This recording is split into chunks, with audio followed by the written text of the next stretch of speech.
We'll start with the prayers. Vasudeva Sutam Devam Kamsa Chanuramarthanam Devaki Paramanandam Krishnam Vande Jagatpurum.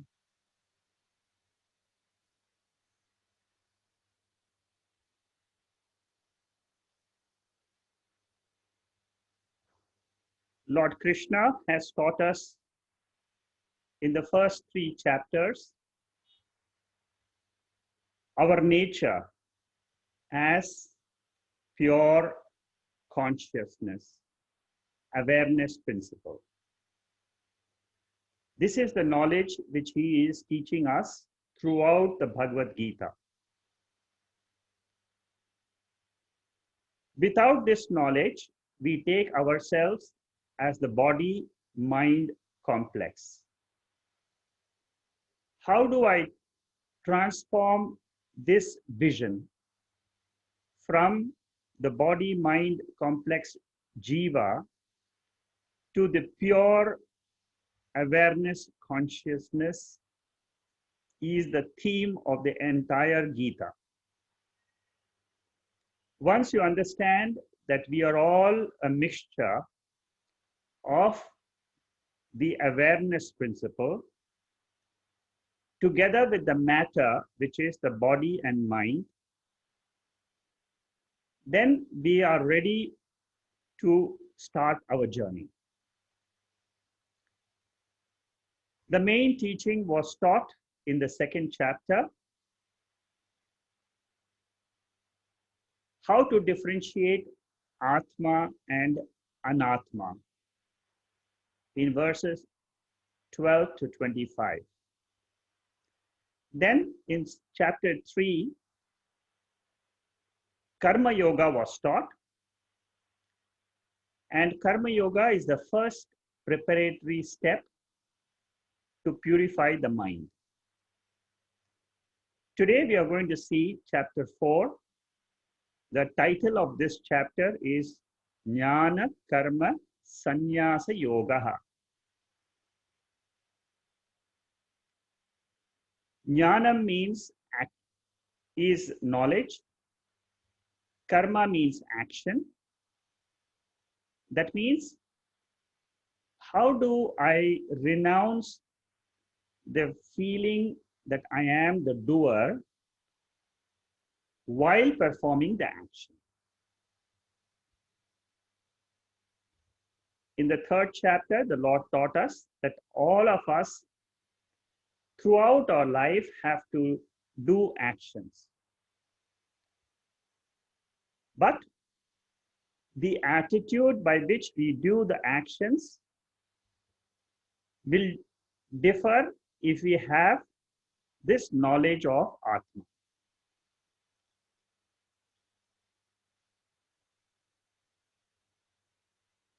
Why do we need to do Karma Yoga?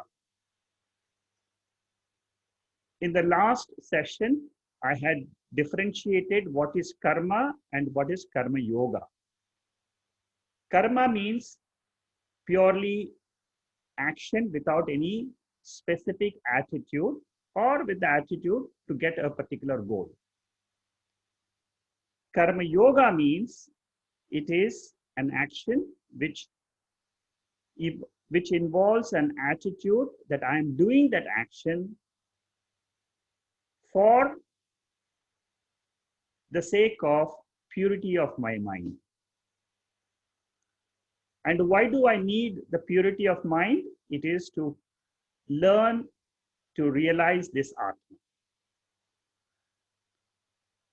So the goal of Karma Yoga is to claim ourselves as ever free Atma. This is one part of the goal. The second part of the goal is to drop the ahamkara. Ahamkara is also called as anatma. Normally, when any problem arises to our neighbor, then we always have a very clear objective nature about the problem.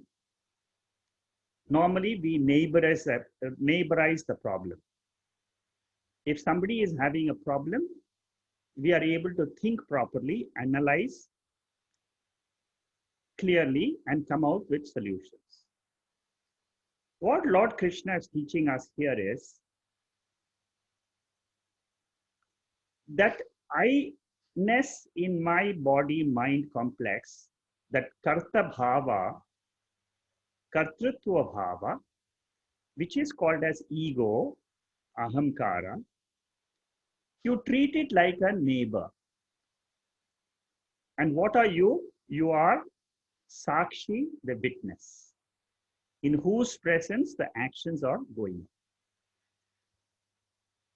So by neighborizing this anatma or ego principle, when we are doing the action, what we say is, it is this I notion in this body which is doing action. I am not at all connected with any action. I am the witness principle, which is the consciousness principle. If you understand this basic theme of not being a doer while action is going on, then you can understand chapter 4 and chapter 5 very clearly. So normal karma is done with an ego. I am the doer. So all of us, without the knowledge of Atma, we will be doing normal actions, and we will be saying, I am doing this action, I am not doing this action. That's all.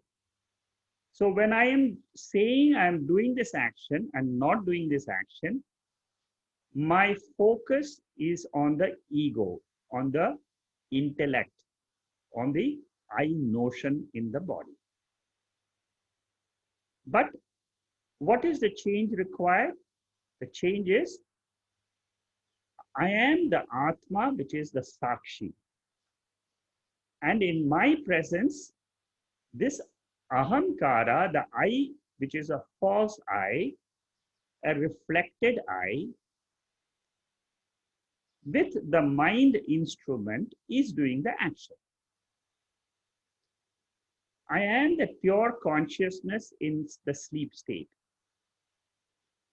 If you want to identify and know what is our real nature, I am that pure, all-pervading, location-less consciousness, awareness, existing all the time, eternally. What happens is, when the mind rises up, wakes up in the Jagrat Avastha, this mind gets a reflection of that Atma. And why does this happen? The body is born as per the law of karma in this world. There is a law which governs this, like the cosmos is governed by the cosmic laws, the stars are moving around, the whole galaxy is moving around as per certain specific laws. So similarly, the birth of the body is as per the law of karma. Karma means what? Action. And karma perpetuates cycle of birth and death. That means I finish one set of karmas, I get punyam and papam, I get joy and sorrow while doing the action or after the actions.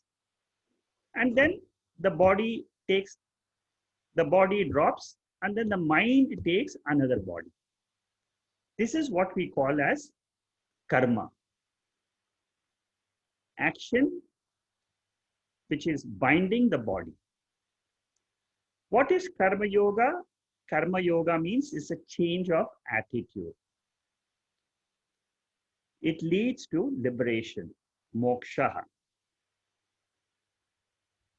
While performing action, I have the knowledge of Atma, which is ever free.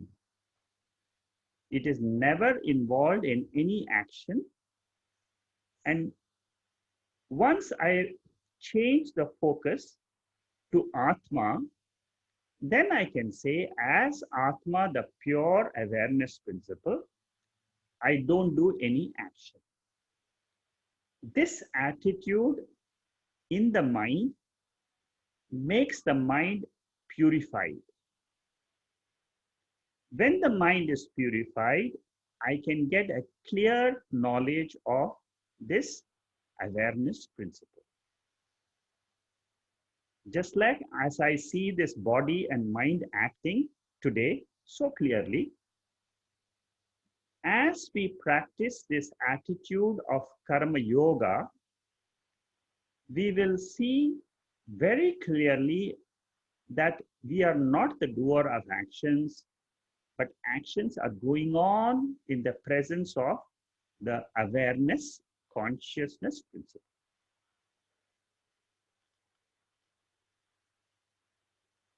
We must know a little bit about how this joy, sorrow, samsara, which we call it as samsara, is caused. What they teach us is this I notion which is there in the mind is the cause of the intellectual samsara. Intellectual means I am the doer. I am the enjoyer. This doer enjoyer is called as intellectual problem, intellectual samsara. And why does this come about? Because of ajnanam. There is a self-ignorance. What is the ignorance? I am the Sakshi is the truth. I don't know this till I come to study Bhagavad Gita. I am the pure consciousness, awareness, eternal, never born. But I think I am the body. I think I am the enjoyer of my actions. This is what is the darkness of ignorance which we need to remove. When I have this self-ignorance, it leads to self-misconception. The self-misconception is, I am a father, I am a mother, I have duties to perform. This is called as self-misconception. When I have these roles to play, what happens is, I get attached to the roles and I have a lot of emotional problems. Emotions are linked to the mind. Knowledge is linked to the intellect. So the intellectual samsara flows down to the mental mind-related samsara. In the emotions, the two emotions which are very powerful are called as raga and dvesha. Raga means like. I like to do certain things. And then I work throughout the life for that. As per our likes, all our actions are driven. Another attitude we have is, I don't like certain things. So therefore, every time we try to avoid those things. This likes and dislikes, which are all nothing else but wrong notions in the mind, lead us to the cycle of birth and death. Every time we again take a body, again go through the same cycle. I don't know myself. I think I'm the body and mind. I perform actions as per my likes and dislikes. And again, I take another body. And through one birth, what do? I have enjoyed certain things in the world and I have suffered certain things in the world. And the knowledge of pure consciousness removes this intellectual and emotional problem. And it reveals to us our pure nature of Atma. A very important point we should remember is all spiritual sadhanas like japa, upasana means meditation, going to pilgrimage places like Kashi, like Badrinath, like so many places. We visit Rome. For example, Christians will visit Rome. I mean, so there are pilgrimage places we visit. Then we also do samskaras, which I said in the last talk on the karma yoga. We also end up doing rituals, rituals at home for the birth of the baby. Then for the, at the time of different stages of growth of the baby, marriage ritual, thread ceremony ritual, so many rituals we do throughout our life. They are done in the way of three types of actions, which is called as kahika, physical actions. Manasa means mental actions like meditation. Vachika means verbal actions like parayanam, like chanting of Om Namah Shivaya or Gayatri Mantra. All these are done for developing the concentration of mind and expansion of the mind. These are the two basic requirements to gain Atma Jnana. So these are spiritual disciplines. We must know that they all lead to only the purifying the mind. It integrates the three energy cycles in our body, which is called as three Shaktis. Each one of us has a Kriya Shakti. Kriya means to do actions. Ichha Shakti. Ichha Shakti means a power to desire. Jnana Shakti means a power to know things. These three Shaktis are in each one of us. And without Karma Yoga attitude, we will be like a boat without the rudders. Like you see a boat tossed up and down in the ocean. The winds of Prarabdha will toss the body to joy and sorrow. Karma Yoga purifies Jnana and Karma Indriyas. We have got two types of organs. One is Jnana Indriyas, organs of knowledge, and the second is organs of action. So these two are the tools which we have to perform actions.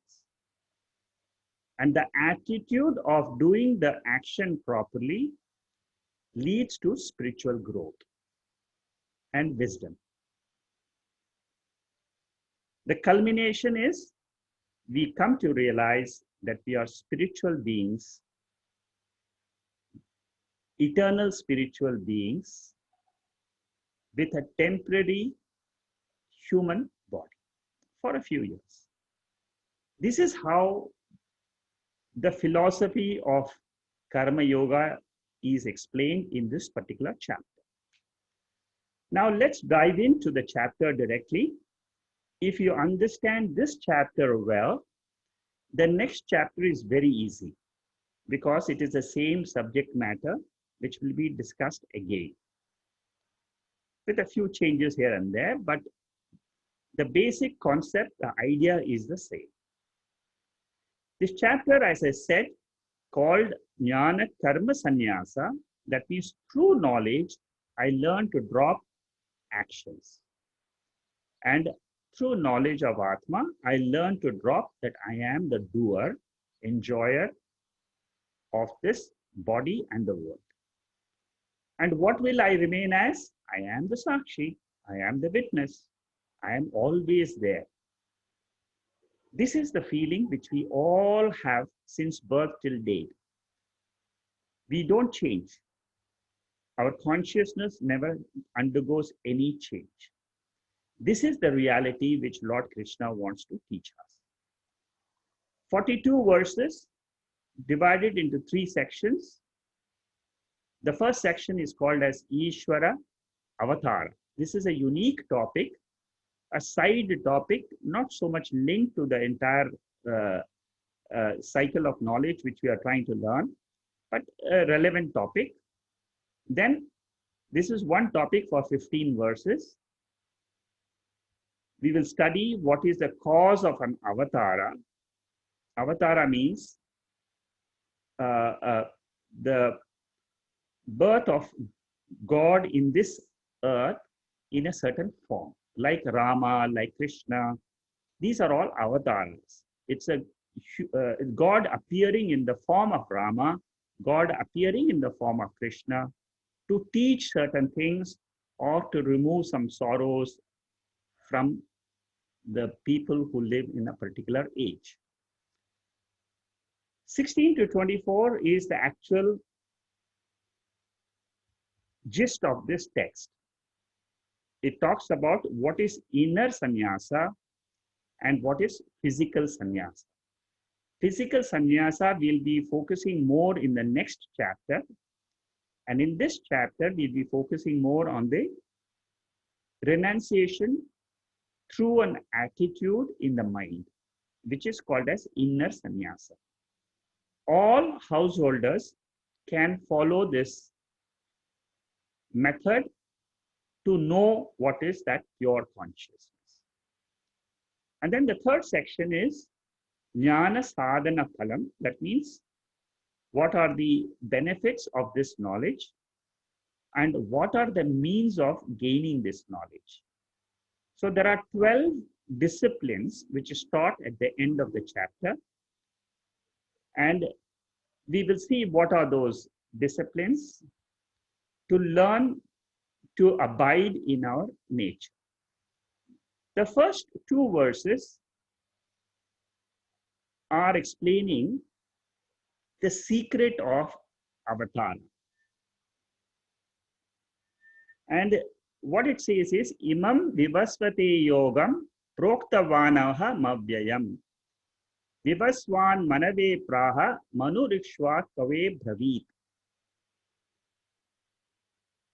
Here what the Lord is saying is that this knowledge about Atma has been coming from generation to generation, from one yuga to another yuga.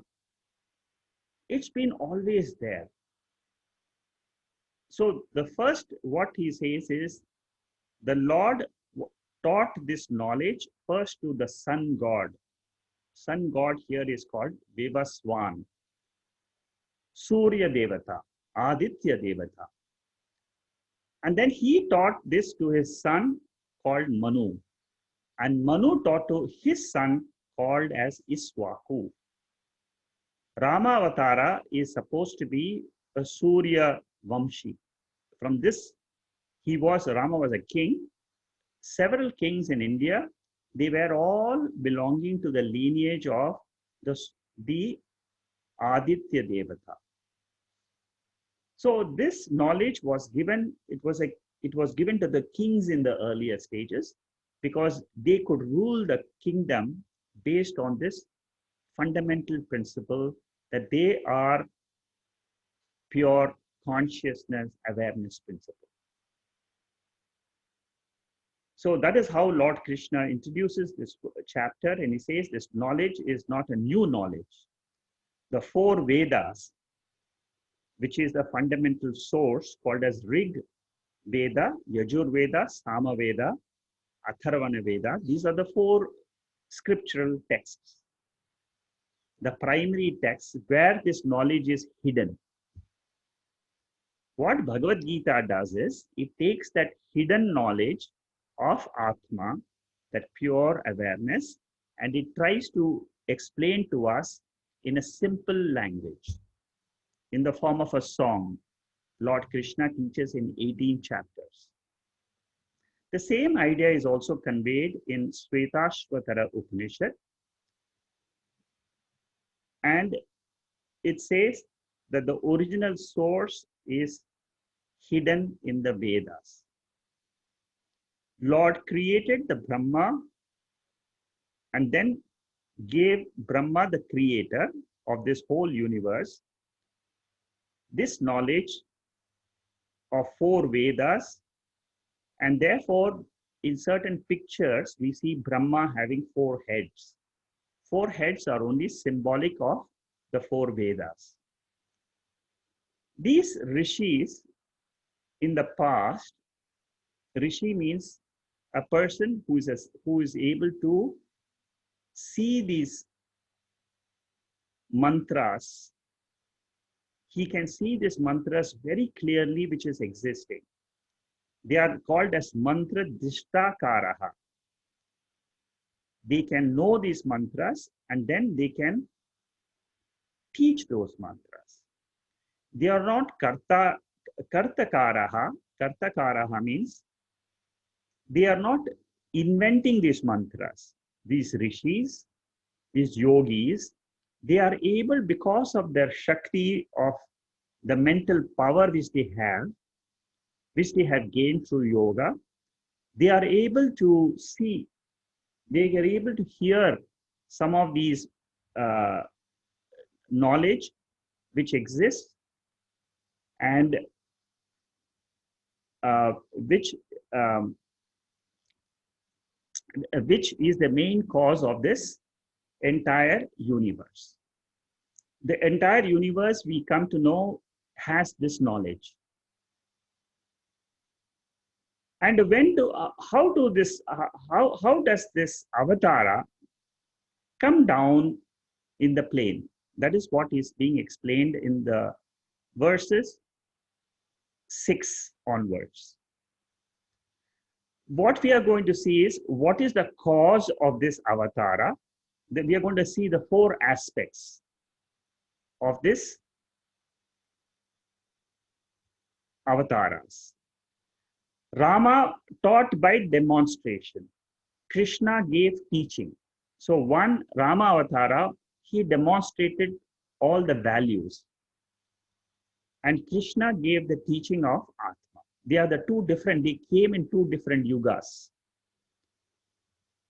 So what is the cause for the Avatara? Let us compare between an Avatara, which is the manifestation of God in a certain form, and what is the difference between our birth and the Lord's birth. The first is the cause, where we see that the Lord takes birth, or he appears or manifests according to the necessity of the society.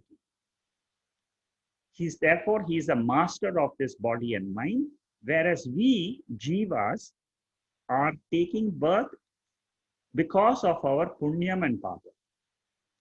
And we have ajnanam. That means we do not know our real nature. God knows his real nature. This entire universe which we see is nothing else but the form of God.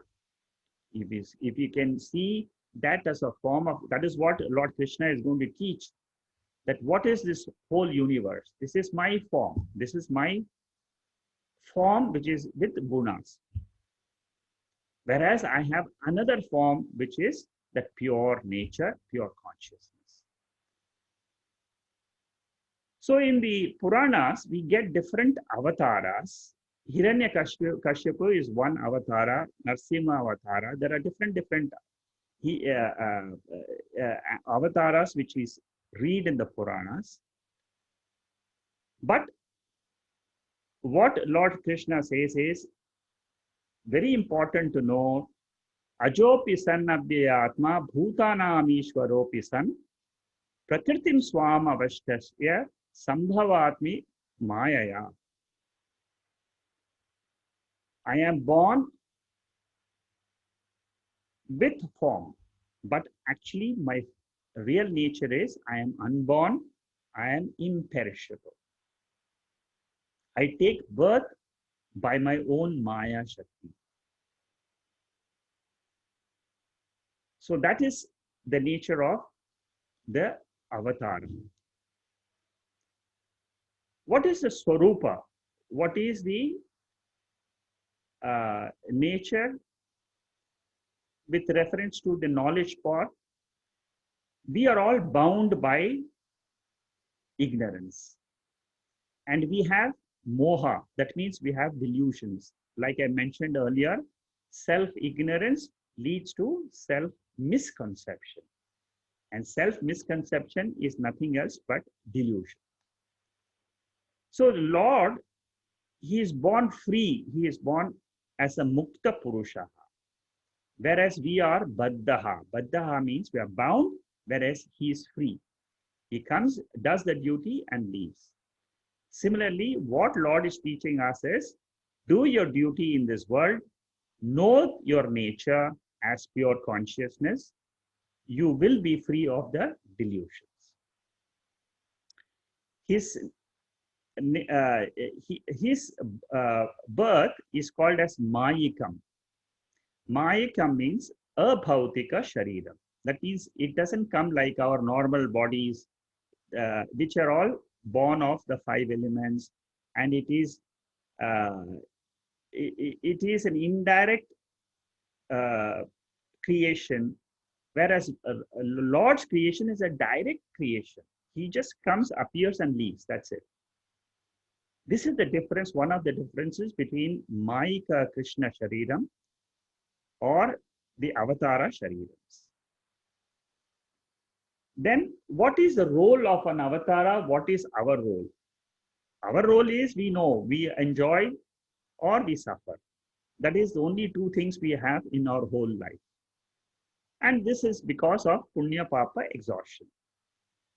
Whereas Lord is coming here to uplift and protect the people. Paritranaya sadhunam vinashaya chadushkrutam dharma samsthapanarthaya sambhavami yuge yuge. He says, for the protection of good people or for the establishment of auspiciousness or righteousness, I am born in every age, in every yuga. And Avatara means one who descends from the higher plane. And Jiva means one who drops into this plane of consciousness. So there are differences. We have seen 5 differences between Lord taking an appearance, manifesting in this universe, and a Jiva being born in this universe. Why this is being taught? Because it gives us some idea about how do I look at myself. And if with Jnanam, suppose I get this knowledge of pure consciousness, what will be my view? What will be my vision? That is what we can get from this Avatara Rahasyam, the secret of avatars. The second topic is from verses 16 to 24. This is the main teaching. Let's try to understand. I've already given you a gist of what the teaching is. Karma Yoga, they say, is incomplete without Jnana Yoga. And Jnana Yoga is impossible without Karma Yoga. That means we need both. It is not a choice whether I can do only Karma Yoga or I can do only Jnana Yoga. For example, if you want to eat a dinner, you will take a plate, you will wash the plate, then you will cook, you will prepare the dishes, then you will put it on the plate and then you eat it. The goal is finally is eating. But then was cooking necessary, was cleaning the utensils necessary, the cleaning the plate necessary. These are all the stepping stones. So similarly, we need to have Karma Yoga as a stepping stone and then develop into Jnana Yoga. In the first teaching, in the first verse of the teaching itself, Lord Krishna in the second chapter had said that you become a panditaha. Ashochananya shochaspam prajnavadansha bhashase gatasuna gatasunsha nanu shochinti panditaha. That means Jnana Yoga is the final, which was explained to us in verses 12 to 25 of the second chapter. But we have an intermediate step, which is called as Karma Yoga. The two jobs which the scriptures do is, first they remove the misconception that I am the body or mind, I am a father, I'm a mother, I'm a son, I'm a daughter. They try to remove this misconception by giving the knowledge of Atma. They correct this vision. They tell us that we are that pure consciousness principle. So this is the way that scriptures teach us, whether it is Upanishads, whether it is Bhagavad Gita or the Brahma Sutras, they all go with these two steps. One is negate that we are the body mind first, and then they give the knowledge that I am the pure consciousness. If you see Nirvana Shatakam, most of you have heard this before. Nirvana Shatakam, there are many verses which says that I'm not the mind, I'm not the ego, I'm not the organs, but I am Shivaha. I am the ever consciousness, blissful awareness principle. Nirvana Shatakam also has another verse which says, I'm not the breath. I'm not the 5 sheaths of the body. I am not the organ of speech. This is not my real nature. Who am I? I am the pure consciousness. Very two beautiful verses which are here, which are very good for meditation. As we meditate on these type of verses, we learn to do the two-step process. Number one, negate that I am the body mind, because it is only a notion in the mind. And then say that I am the pure awareness principle. I am not the body mind, but I am the pure consciousness. And how do we do this?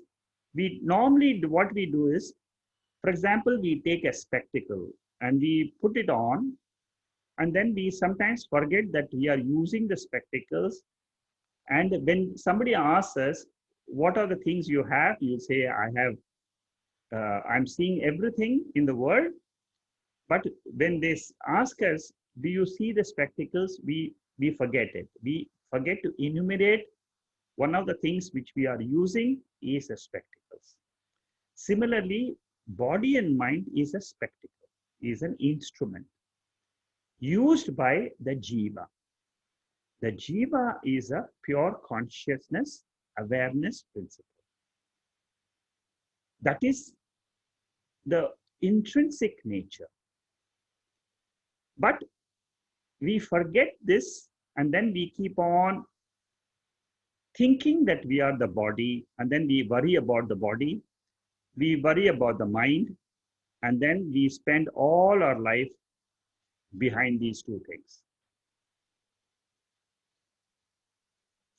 World is made up of 5 elements, and our body is also nothing else but the world. But it is made up of 5 elements. This is taught to us in the Tattva Bodha itself. Mind is also subtle matter. How do we know it's subtle matter? Many a times when we have certain chemicals in the body through medicines, it changes the mind structure. It creates certain imbalances in our thinking process. Therefore, we can easily say it's matter, our body is matter, our mind is also matter. And they are, Lord Krishna says, they are the instruments for the Jiva, who is the indweller in this body. This is a very important teaching. And he also explains that how do I know they are instruments? Very, very beautiful method of logic or experience which is used to prove that our body and mind is an instrument. In waking state, I function through the gross body. I am transacting with the world, with the physical world.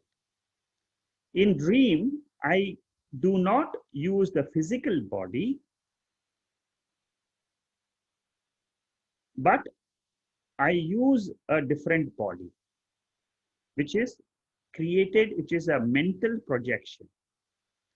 Thoughts and emotions are playing in the dream world. We don't experience this gross body and the gross world in the dream. Therefore, the gross body is of a different level. The dream body, dream mind is a different level. They are instruments. The consciousness behind the waking state remains the same consciousness in the dream state. It is illumining the dream objects and the dream thoughts. Same consciousness still continues in sleep state. When the body and mind, which are the instruments for the Jiva, are folded up. We don't use the instrument. We abide in our Swarupa. We become tired and then we just say, okay, now I will abide in my Satchit Ananda Swarupa. That is my pure nature of awareness.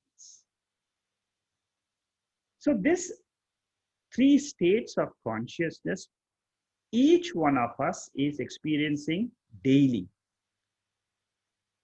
So Atma is something not new to us.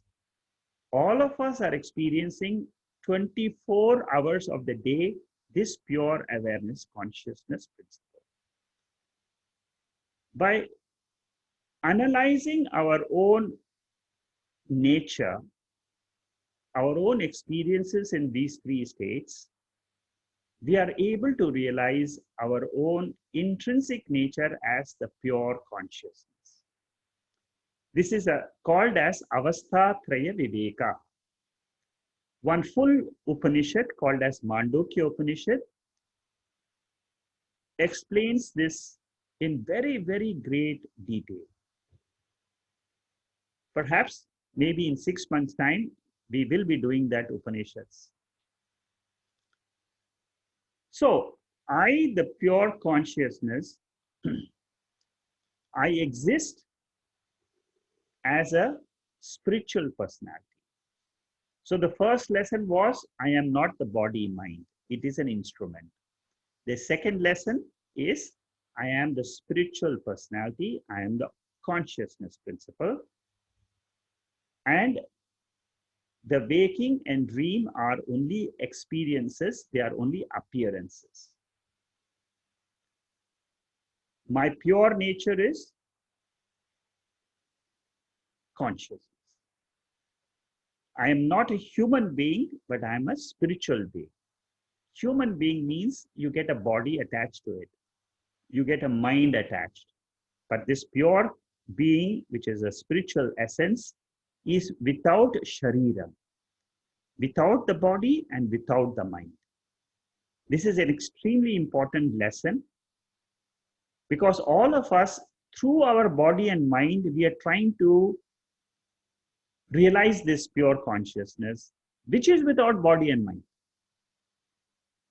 And we always try to see, one of the problems of the seekers is they have this identification called as Deha Abhimana. And we don't drop the Deha Bhimana, but through the Deha itself, we are trying to see our consciousness. But that is the wrong method.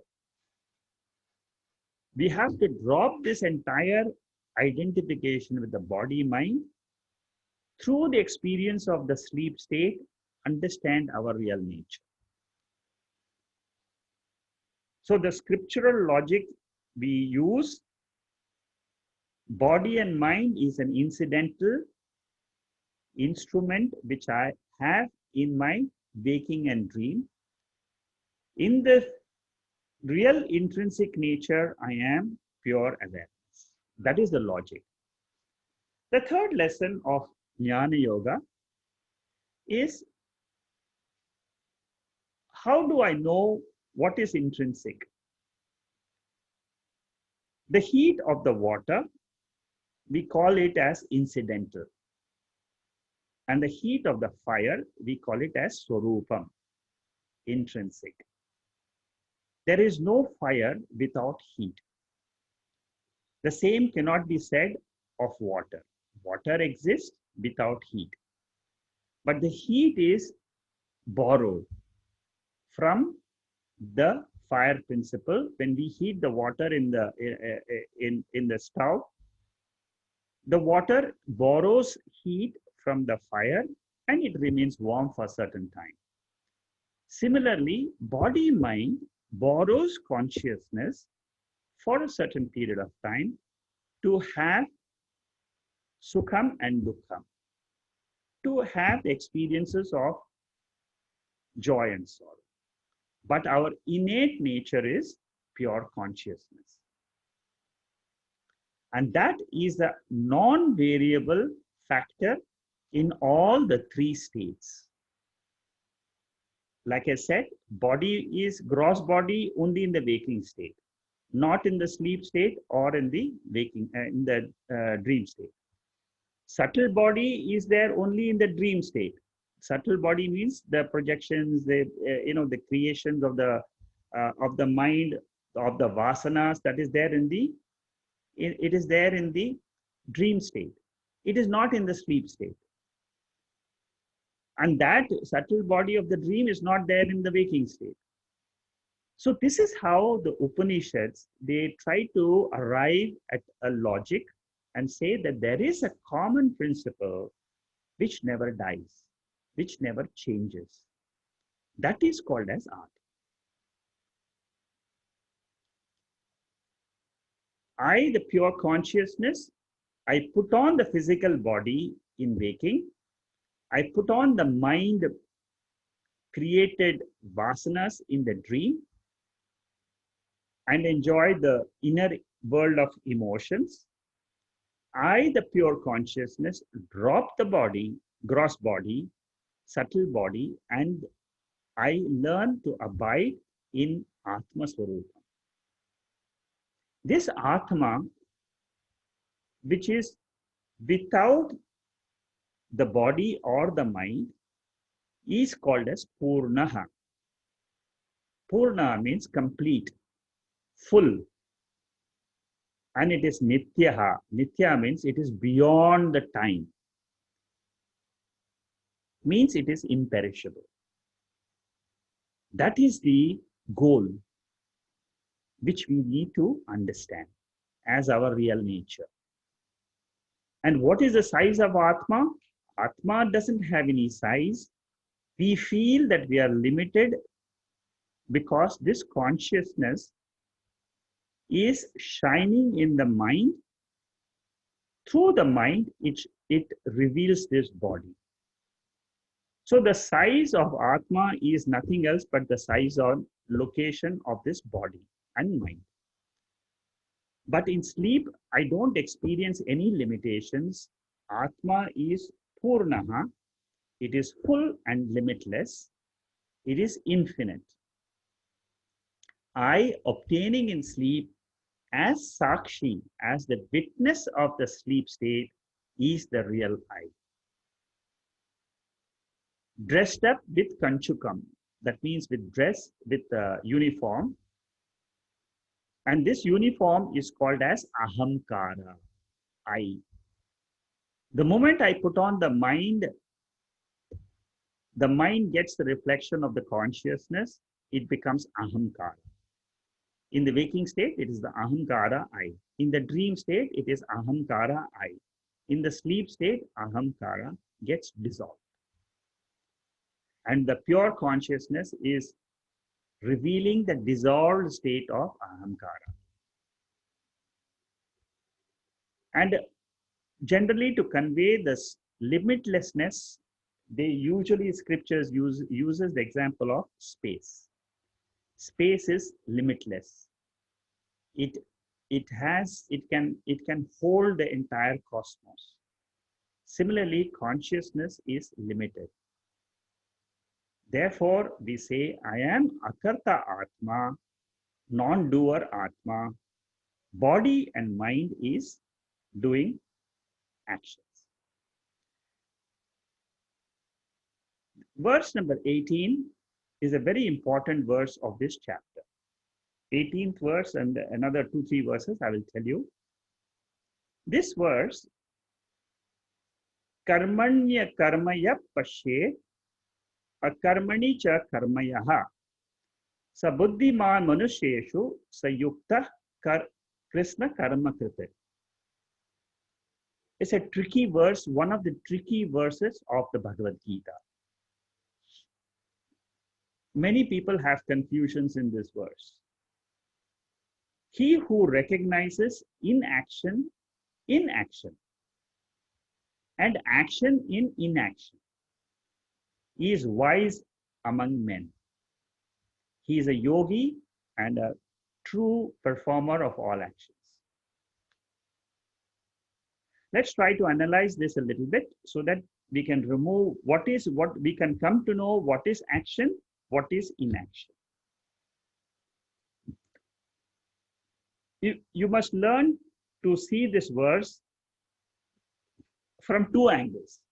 One is from a jnani's angle, another is from an ajnani angle. Ajnani means ignorant person. The second is wise person. The first step is see inaction, that means no action, in action. In inaction, one sees kartrutvam in play. I-ness, ego is still there. That means, suppose there is an ignorant person, he will say, I am doing action and I am not doing action. That means the I, the ego is involved. This sentence, see the inaction in action. This refers to the ignorant person's view. Then see action in inaction. Here what we are doing is we are trying to see how a jnani will look at it. Inaction, one who sees the non-doing self. That means inaction means this is a jnani's view. This is a wise man's view. Even when the body and mind is acting,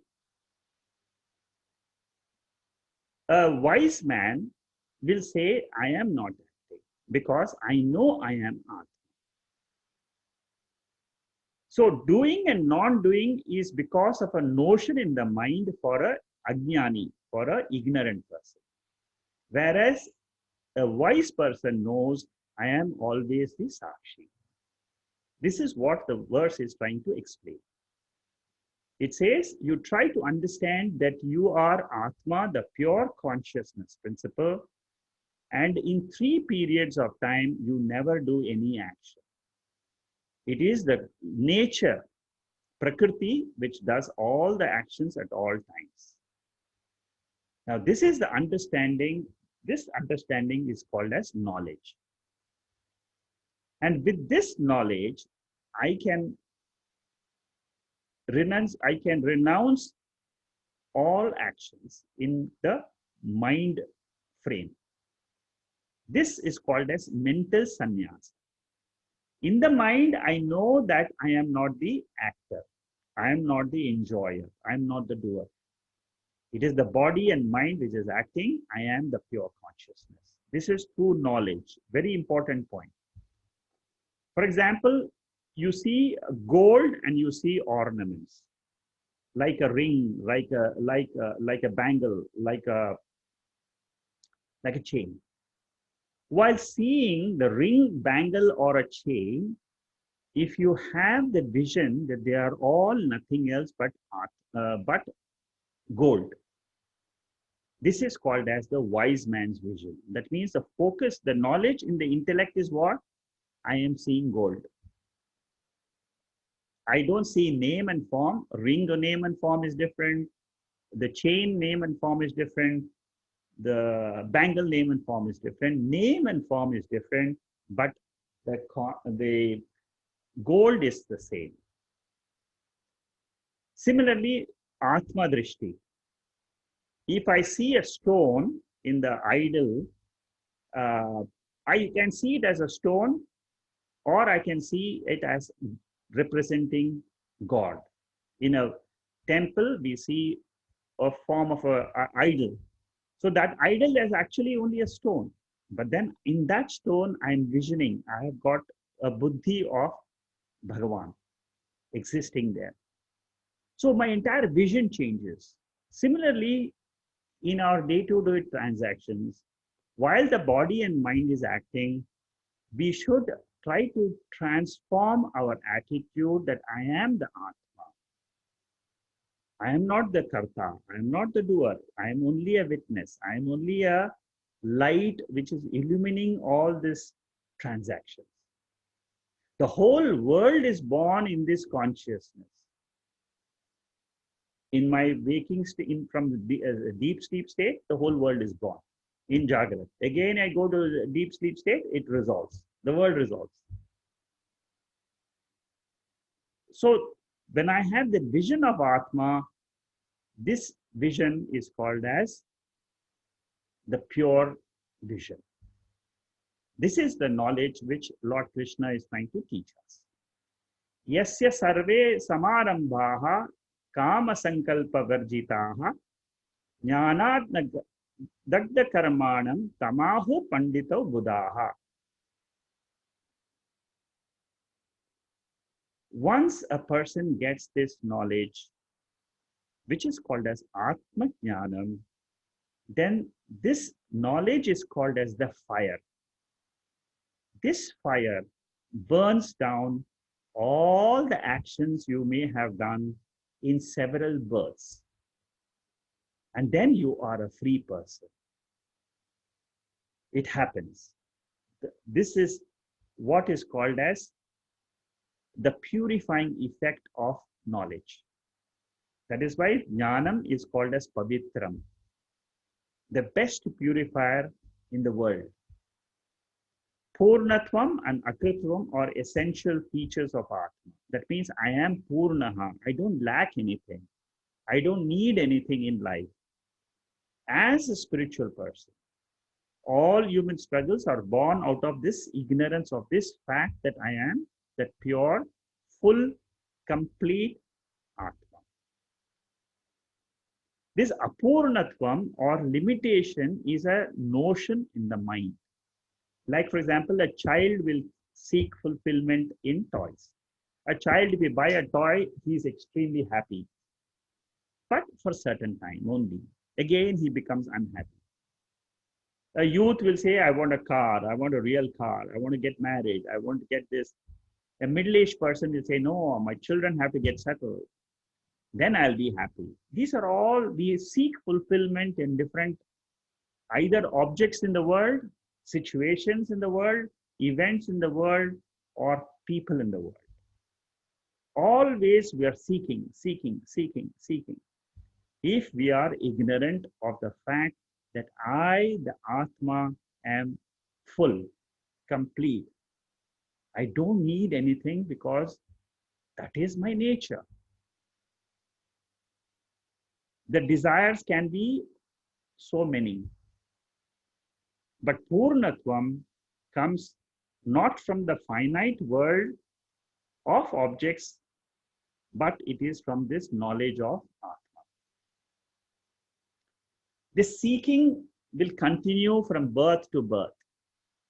We will never be happy, never be satisfied with with the situations outside. This chart diagram shows again what is the flow by which this entire mental exercises happen. Ignorance is called as avidya, ignorance about Atma. It leads to having the feeling of limitations, which is called as apurnatva. I am missing something in life. That is the notion in our mind. Suppose you're sitting calmly in your house, suddenly you get a feeling, oh, I'm missing something. Then you go and switch on the TV, or you pick up your mobile and start calling friends. Because we miss. This is called as apurnatva. I don't know my Atma, I don't know my nature as always this pure consciousness. I leave this natural swarupam of mine, and then I'm involved in the world of different aspects as per the desires, as per the karma. As the desires spring in our mind, immediately we start acting. Karma happens. And what will karma do? Karma means action. Karma will either give you good ending or a bad ending. Suppose you keep on eating or seeing the TV for 5 hours, 6 hours, till 2 in the morning. You'll get tired. So any desire, fulfillment, either you will feel happy or sad for a certain finite period only. This is the nature of all actions done throughout our life. And as per the law of karma, again, samsara starts, new birth comes, new struggles begin in life. When the wise man who knows this Atma, he performs in the world, it is called as Leela. That means he knows that this is just a drama. Leela means it's a drama. And the drama is going on as per the law of karma only. It will happen. Right from birth to death, till the last action in this body has to perform, it will continue. In verse number 20 of this chapter, again a very nice verse, Tyaktva karma phalam sangam nitya tripto nirashrayaha karmanya pravatyopi neva kinchit karoti saha. So our fulfillment, what it says is, our fulfillment is always receding. We are never fulfilled in life. But a wise man acts with fulfillment. We are acting for fulfillment, but a wise man acts with fulfillment. That is the difference between the two. The wise man, again, a few verses are there, which says a wise man does not depend on the external factors, and he is completely satisfied in his true nature. As said in the 55th verse of the second chapter, Prajahati yada kaman sarvan parthamanogatan atmanyeva atmana tushtaha sthita prajnascha dochyate.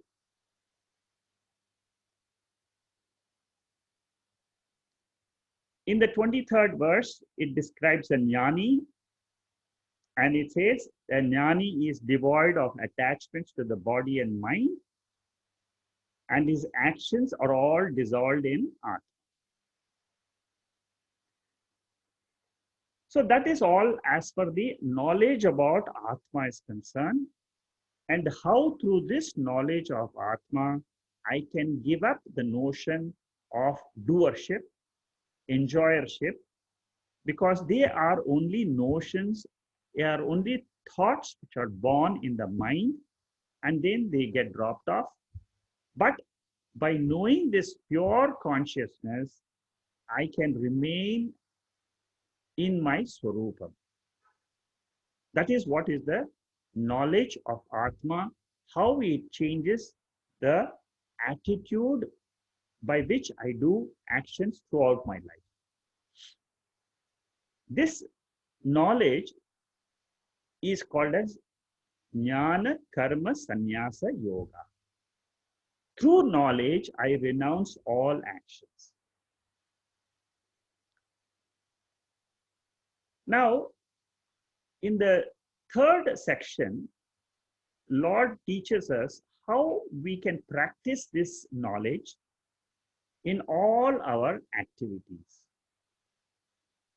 In all the actions which we perform, how do I try to keep this knowledge and at the same time continue my actions?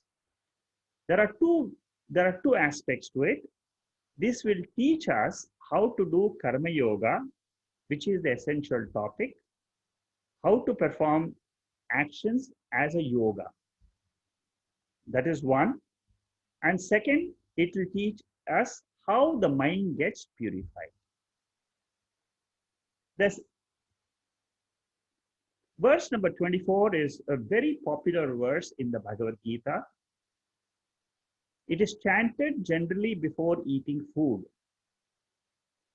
Brahmarpanam Brahmahavihi Brahmagnau Brahmana Hutam Brahmaivatena Gantavyam Brahma Karma Samadhina. What it means is, I am remembering that Brahman in which this entire universe is rising and resolving. That is the essence of this verse. So the small actions which are done by me are nothing else but, in essence, they are all one pure consciousness. During the Vedic period, there were a lot of fire rituals which were conducted. So this was, in a fire ritual, we offer certain oblations like grains, like ghee. We offer that into the fire as an offering, because the fire is the courier service to reach that Lord. Like we have DHL, the fire is nothing else. The Agni Devata is the one which will carry my offering to the Lord. So oblation is called as Brahman because everything in the world is Brahman, you see. Then we say the butter is Brahman. Then the ladle by which I pour the butter into the fire, that is Brahman. That instrument which we are using is Brahman. And ultimately, where does all this result in? It goes ultimately to that Lord, one Brahman, one consciousness principle only.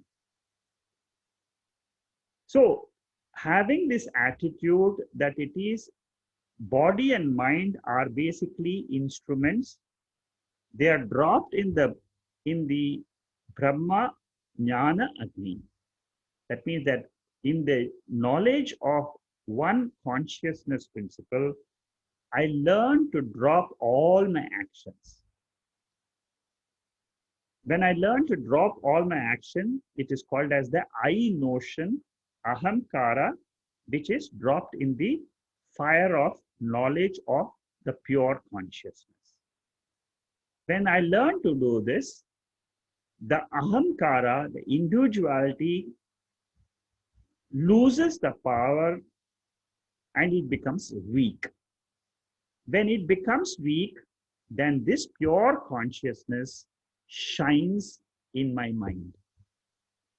And I can claim I am that Brahman. I am that pure awareness principle.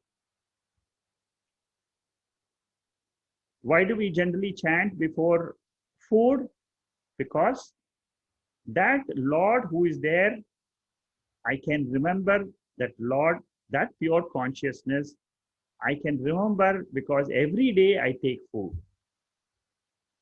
As I don't forget to eat every day, I don't forget to know I am that pure consciousness.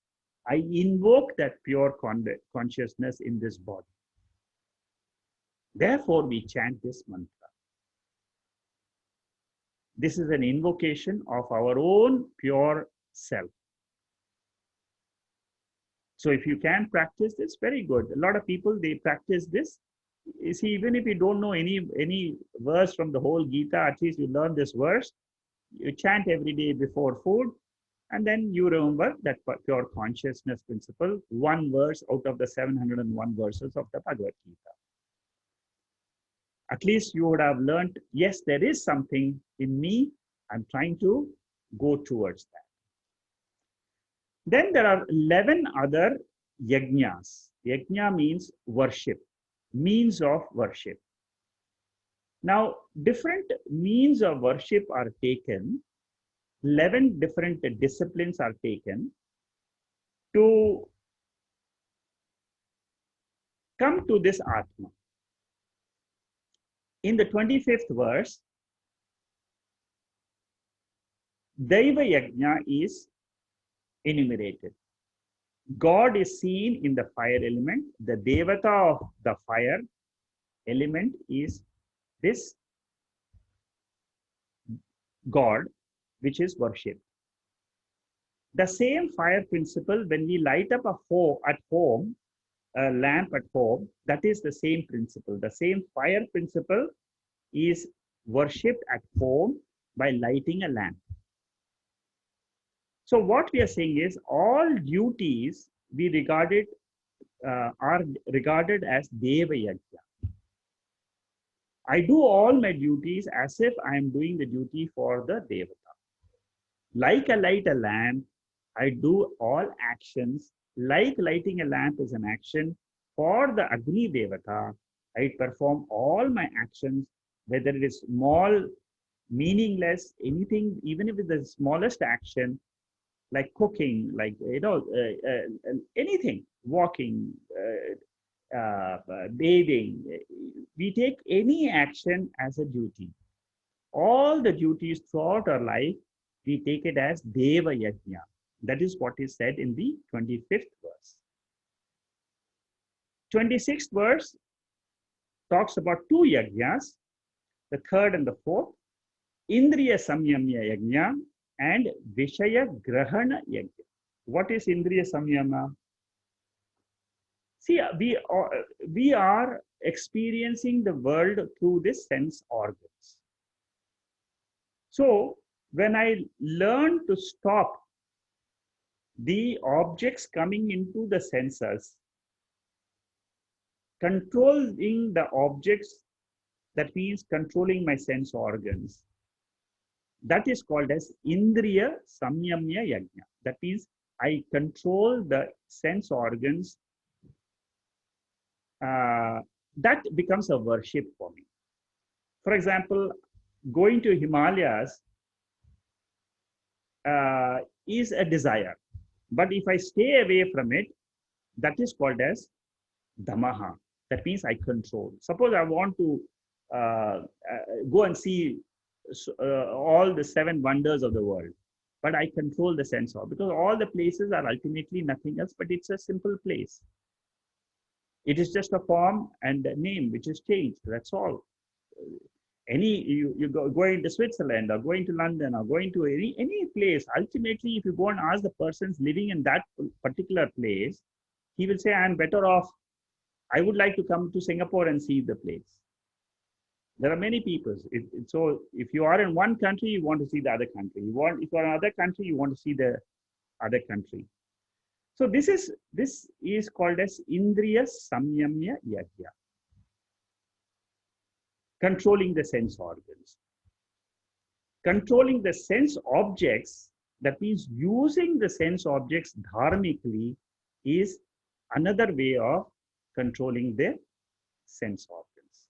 So Indriya Samyamya Yoga and Vishaya Grahana Yajna. Vishaya Grahana means you only choose the right objects for sense pleasures. This is another form of worship. These are all worship towards what? Realizing our true nature. That is the ultimate goal. But these are all small steps.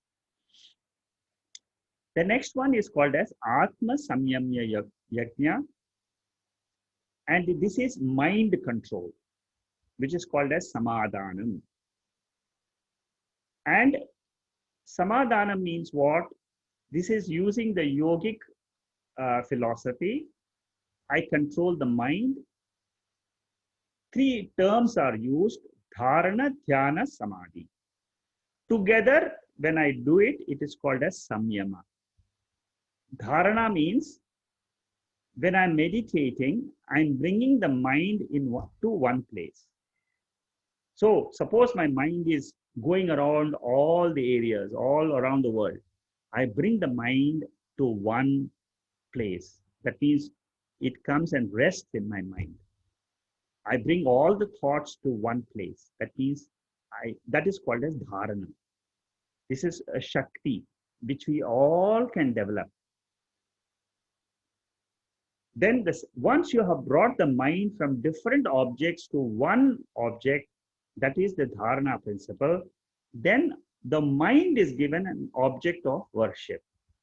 That means you bring the Rama picture or you bring the Krishna form.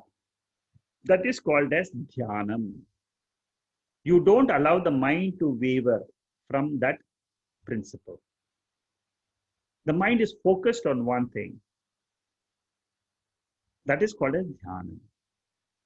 When the thought flow is continuous without a break, what happens is the thought becomes subtle and subtle. For example, if you are thinking about that pure consciousness, that is the very difficult thing to do. Normally, people will bring a form of Krishna or any form in their mind, and they will do these three exercises. When continuously your mind is thinking on one topic, one area, what happens is the mind becomes subtle.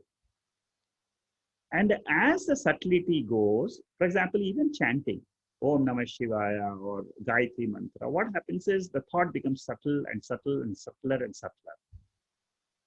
Ultimately, what happens is that thought resolves in Atma. It becomes one with that Atma. This method of resolution of the mind is called as Atma. Atma here means mind. Samyamya Yajna.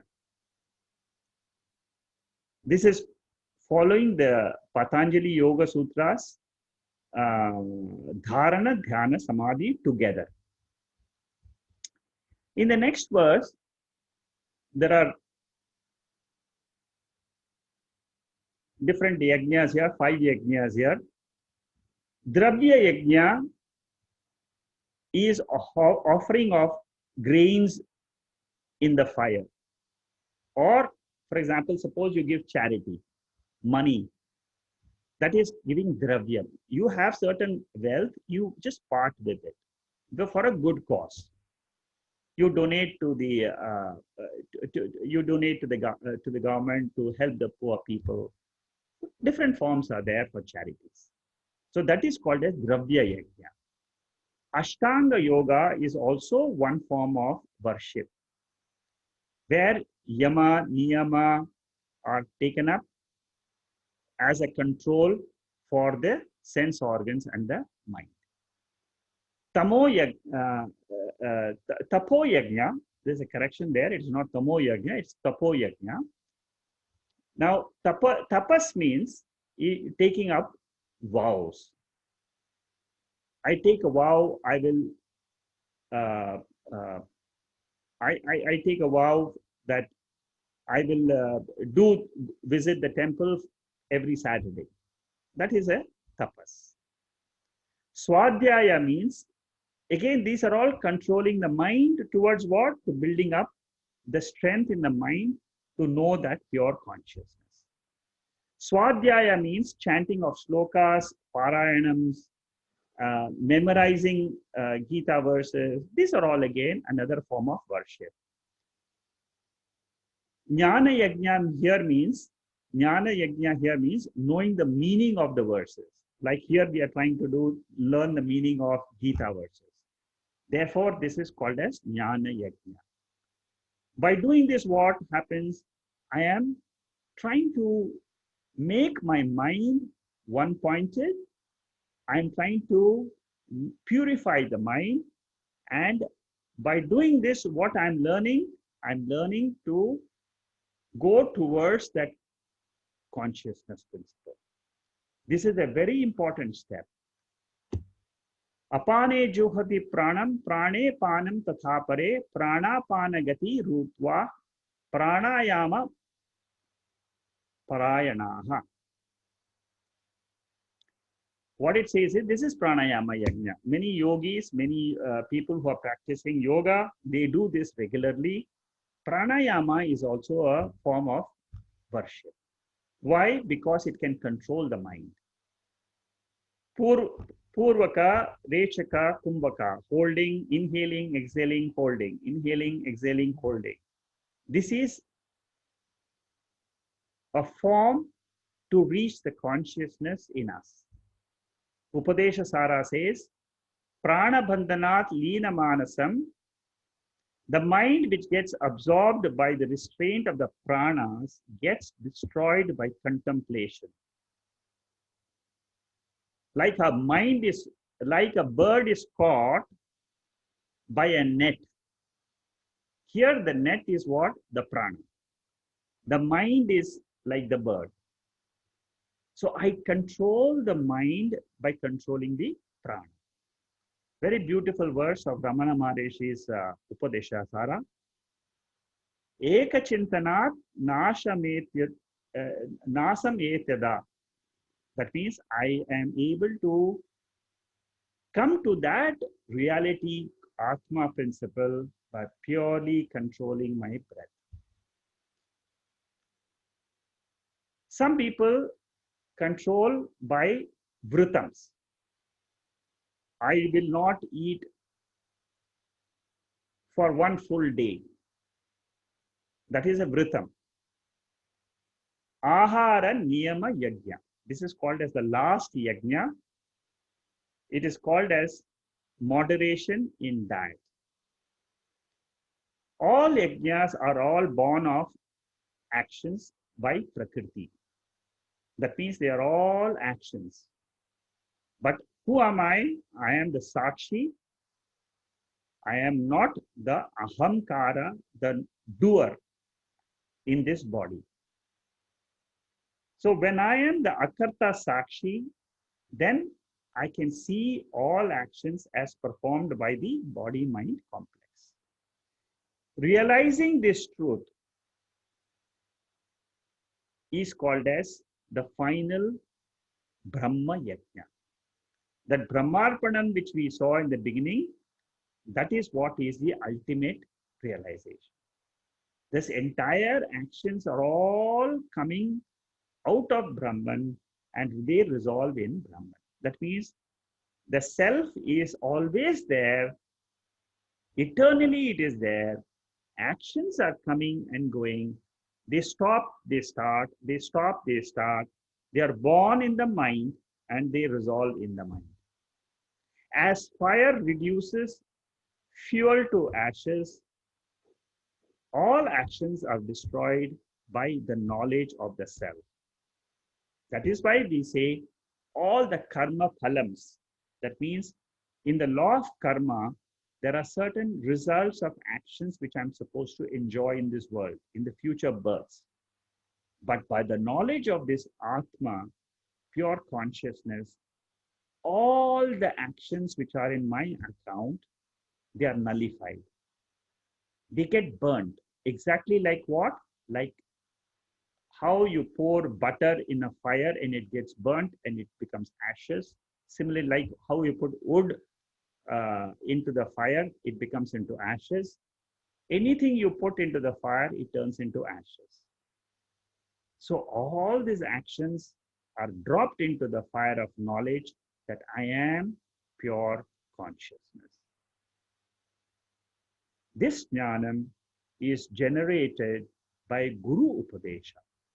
That means when a teacher is explaining these verses to you, this chapter to you, then your knowledge of Atma, that fire in your mind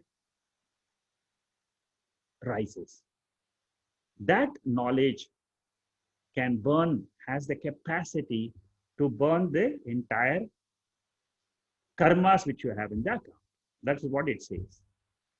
So what does Jnanam do? What does the knowledge do? Three things. In verse number 35, it says all the delusions are destroyed. In verse number 36, it says all the papans, all the sinful actions are destroyed.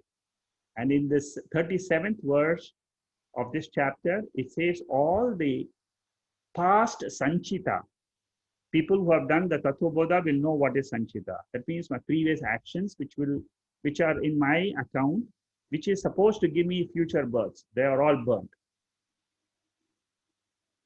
And what is the basic delusion we all have? Two things, very important. Two basic delusions which we all have. Number one, Atmani Atma Buddhihi. Anatmani Atma Buddhihi. Anatmani Atma Buddhi means what? In seeing the self in ahamkara. That means I notion, I am that I notion, that is what is called as a delusion. Actually, who am I? I am the pure consciousness. That pure consciousness is shining and making the mind act. It illumines the mind. But the mind forgets that the consciousness is the one which is making the mind alive, mind enliven. It thinks that mind itself is the karta, bhokta, I am the true self, I am the true self. That is called as delusion. So removing this notion of the pure consciousness from that mind is called as knowledge. That is one type of delusion, and how you remove through knowledge, how you remove the delusion. The second is Jagati Satyatva Buddhihi. In Sanskrit, what it means is, in this, the whole world is taken as real. The reality of the world in our own mind is called as Satyatva Buddhi. Satyatva Buddhi means what? That this whole world is real. I am there. I am acting. But actually, what is the fact? I am the pure consciousness. That is the only reality. This Jagrata Avastha is not there in sleep. It goes away. For me, for the individual. So, removing the Satyatva Buddhi from the world is the way to remove the delusion in my mind. Aham Satyam Jagan Mithya. That means I am the consciousness is the ultimate reality. And I am always there. I am immortal. It is never dies. That is the beauty of this knowledge. Lord Krishna teaches us that I am the eternal self. These are the verses 35, 36, 37, which have been enumerated, explained to you just now. Then this verse number 38 tells us that there is no other purifier like Jnanam. Nahi Jnanena Sadrisham Pavitramiha Vidyate. That is what is the beauty of this Atma Vidya. Same idea is given in Ishavasya Upanishad also, that all the functions are all given to us by the law of karma. But what is Atma? Atma is bodiless. It is decayless. It is without muscles. That is without any Atma is all pervading, pure light of consciousness. It has got no body, no mind in it. The 39th verse of this uh, chapter tells us, don't doubt this Shastric teaching. This is a fact of life. This is a fact available in this universe. And a person who has got this Jnana Karma Sannyasi, that means a person who has got this knowledge, he is the one who has got the knowledge of the ultimate reality of the universe. There are 4 disciplines, preparations which are required to get this knowledge. Okay, so far you have told me I must have this Atma Jnana. Now, how do I get this Atma Jnana? There are 4 disciplines which are required. The first is called as Guru Upasadanam. Guru Upasadana means you get in touch with a Guru. Tat vidhi pranipatene pariprashnena sevaya. Upadeshanti te jnanam jnanina tattva darshinaha. So, what Lord Krishna says is, go and prostrate to a Guru and tell him that I need this knowledge of Atma to know my real nature. So unless you ask a Guru, he will not explain, because he is full in himself. So as a student, we need to have that that notion that I am ignorant, please teach me. Then the second is approach the teacher with humility. First is, it tells us that the Guru is the one who has this knowledge, because he has got the sampradaya. Sampradaya means it has been taught to him by his Guru. His Guru has got from his Guru. So it is a person or teacher who has got, a Guru is a person who knows because of the tradition. And Guru is never wrong. He will teach whatever the scriptures are teaching. There is nothing new he is going to teach. What we need as a student is, we need to have commitment. Commitment to the teaching and sincerity to the teacher.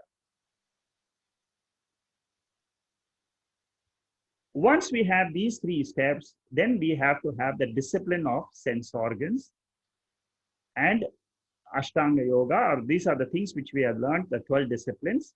Once we have these preparations in us, then we are ready for this Atma Jnana. That is what it says in the end of this chapter. With Jnanam, that I am the Atma, Akarta means non-doer. I do the duty to exhaust the prarabdha as per the law of karma.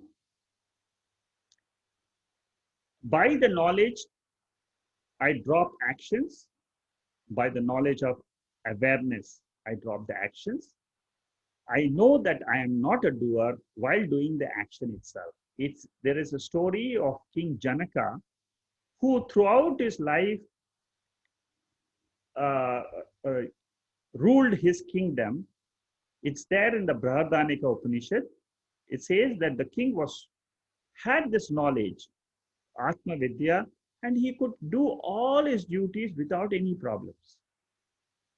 So similarly, Lord Krishna says, like Janaka, we all should be householders, get this knowledge, and through the intellectual change, cognitive change, we can lead a free life. The entire Vyavaharika means a transactional field, is an appearance. It is relative and it is not absolute. What is absolute? Absolute is called as Paramarthikam, that is called as the final nature, which is beyond actions. and that is the pure consciousness. These are the two visions which we can have of the world.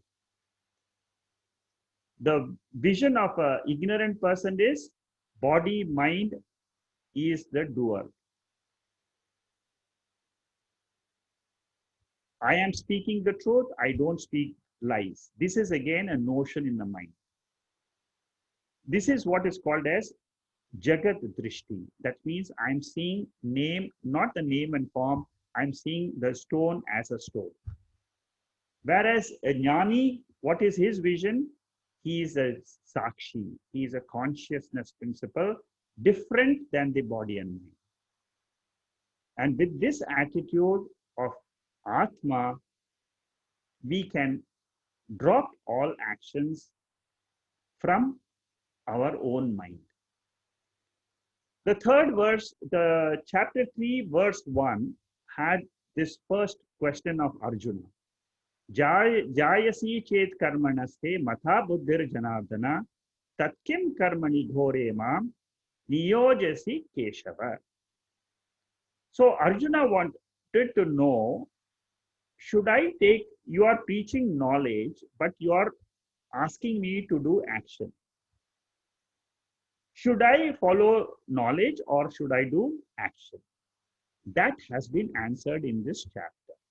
And in the next chapter, it will be just concluded. This topic, whether we should do karma or whether we should follow and learn about Atma. This has been answered in this chapter. What it says is, while doing karma, have the attitude that you are Atma. You act with the spiritual knowledge that I am the pure consciousness while doing all duties in the world. So this is how this chapter 4 ends, and it gives us the glimpse of that pure consciousness and teaches us how we can live in this world doing our duty, at the same time remaining in our own swarupa. Swarupa means our real nature. If I am able to learn to change my mindset, transform with the attitude of the 12 yajnas which have been prescribed, that is called as Jnana Karma Sannyasa. So with this, what we'll do is, I will, as usual, we have certain verses which I put in the end as the important verses. Next week, we will start the 5th chapter. It's an easy chapter because we have the knowledge now that I am that Atma. In this chapter, we will see the details next week, next Saturday. These are the chapters, chapter 3, 4, 5. These are all 3 chapters, all to explain to us how to do actions in the world with this new vision of Atma which we can develop. They are all small steps. We can try to learn 1, 2 things here and there. Remember, only main thing is I am the pure consciousness. If that can remain at the back of our mind all the time, then we have got the benefit of the teachings of this Bhagavad Gita. There are some listeners to this text who have approached me and they want to learn more about these verses in a little bit detail. What I'm going to do now is I'm going to send, along with my email of the video, some notes of each verse. Suppose you are interested. I'm not saying all the people who are listening will be interested in this. If you are interested to know a little bit more detail about some of the verses, or you just want to have a glance and learn to know the meaning of these verses, I'm going to circulate along with the email only, not with the WhatsApp because it's difficult to read these verses on the WhatsApp. So I want to just hear people, but I think I will send my notes of Master Gita, Master Life, which has got verse by verse meanings of each verse, and also it will explain each sentence which is there in each verse. So it's a more detailed, some of the verses you may be interested. You know, there may be some of you who may be interested to quickly go through the whole thing, or you may go through some of the verses which appeals to you. So I will include that in my weekly circulation of the videos. Along with that, I will send from this week onwards, I will send, for example, next week on Monday, I will circulate chapter 4. All the verse meanings, each verse meaning, it will be there in the note form as an attachment, as a link. If you are interested, you can go through that. Otherwise, you can just drop it. Just learn. If your time is short, if you don't have time, you just go through the summary and pick up whatever you can from the summary notes. With that, we will close for the day, and then we'll see if there are any questions. I will try to answer.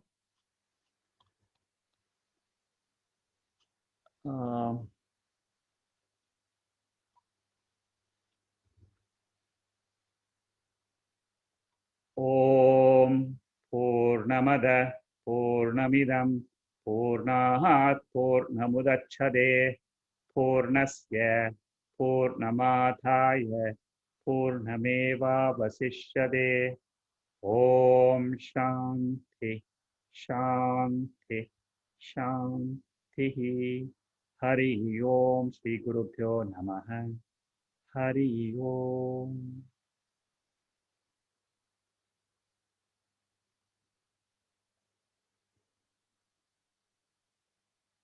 Let me see if there are any questions on the chat.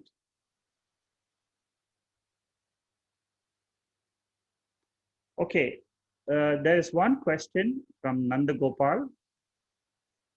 He is asking, what is the meaning of Shiva in the explanation of Nirvana Shatakam?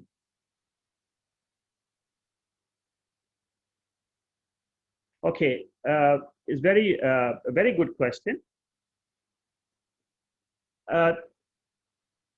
Nirvana Shatakam, in the end, it says, I am that Shivaha. Shivaha means auspicious consciousness, which is the most auspicious thing in this entire universe.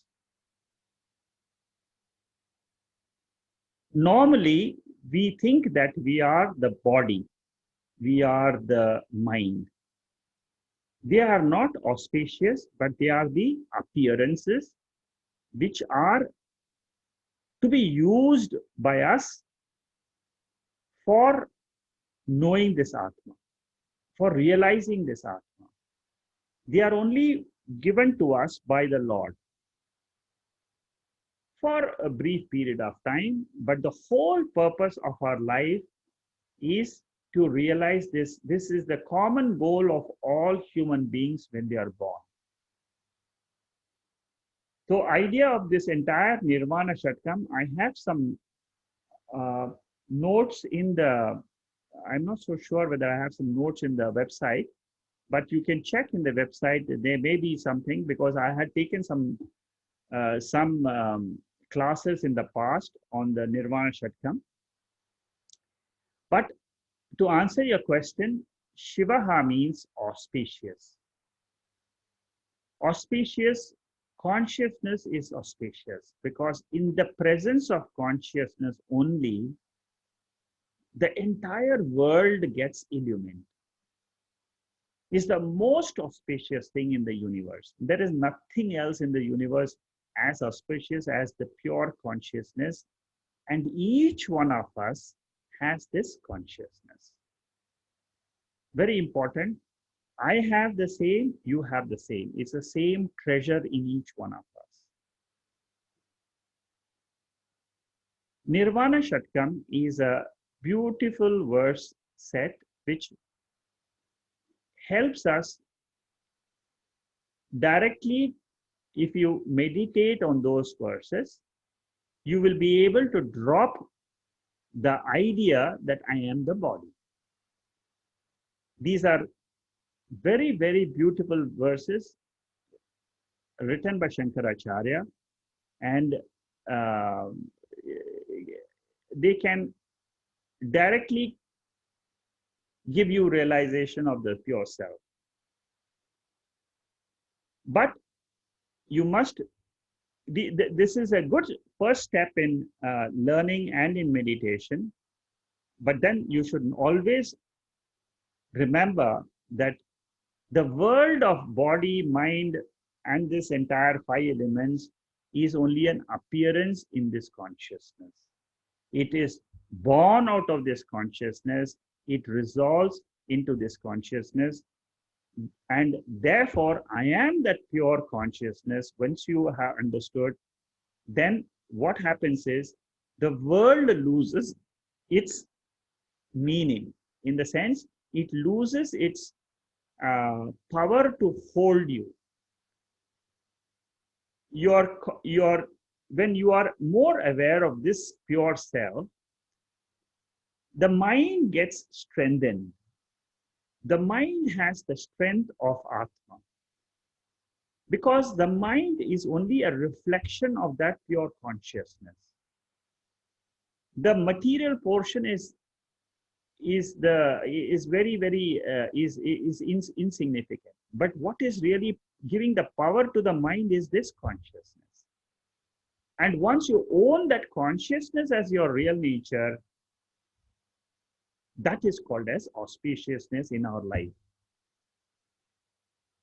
I hope, Nandagopal, I've answered you. Will be very helpful in memorizing this. Yes, Chandradekha, you're right.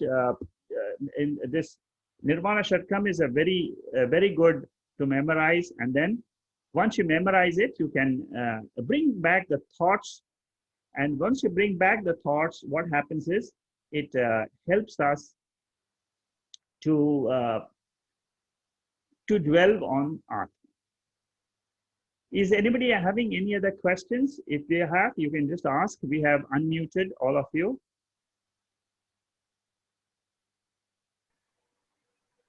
Secretary, what do you mean by what are the secrets of Avatara? Sir, he is trying to ask you what are the secrets of the avatar. Oh, the secrets of Avatar. Okay. The secrets of Avatar is that it is a principle of appearance only, to remove certain sorrow from the life of human beings. That is why it is called as the Rahasyam. Rahasyam means it is taking the form in order to teach us either of the Atma, or it has come to reveal certain aspects of life to us. Like there are different types of avatars, you know. People believe that Satya Sai Baba was an avatar. So there are different types of avatars which people, you know, if you have the belief that so and so has been avatar, that's it. It is purely meant for a particular with a certain attitude. And what the Lord says is that whenever there is some problem in the universe, I will come there to correct it. That's all. Just the dharma or what? Something like yes.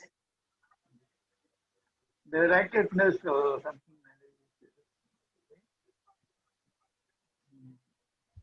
Yeah. Is there anybody else have any other question?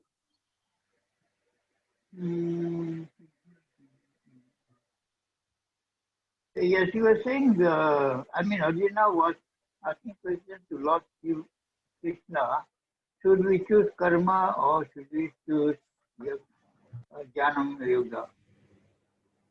So, what do we choose?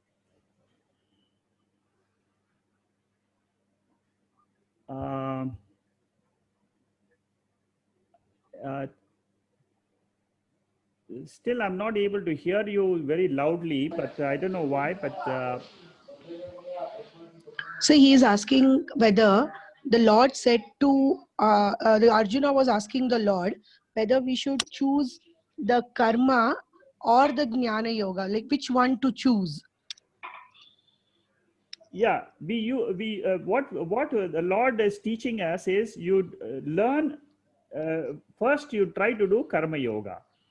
That means you do your duties well, and then simultaneously you can try to learn about Atma. That is what is recommended for all the householders. In the next chapter, he is going to say there are certain people who are who want to completely devote their attention to Jnana Yoga. So the next chapter is called as Sannyasa Yoga. So in the next chapter, he will talk about sannyasis. But this chapter is purely meant for people like us who want to follow the Jnana Yoga, but at the same time, they are preparing their mind. So for us, the lesson is do Karma Yoga, then learn Jnana Yoga. Like all of us are doing now, we are all doing Karma Yoga, we are all doing our actions and duties. At the same time, we are trying to learn about Atma. Does anybody else have any other question?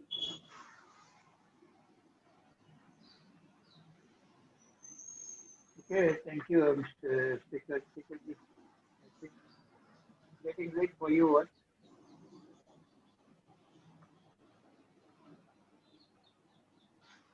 Okay. If there are no other questions, what we'll do is we'll close for the day and then we'll continue with chapter 5 next week. Thank you so much. Hari Om. Thank you. Okay, Hari Om. Thank you and good night. Good night. Thank you so much. Thank you.